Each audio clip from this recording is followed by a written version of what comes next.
horšie je apokalypsa, ktorá nastane o niekoľko desiatok minút. Tejto katastrofe dnes už nedokážeme zabrániť. Musíte jej zabrániť vy.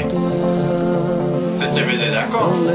Musíte zastaviť zlú sestrenicu, zloženú a aj zlého maznáčika, frajáčika, ktorý chcú vládnuť tento svet.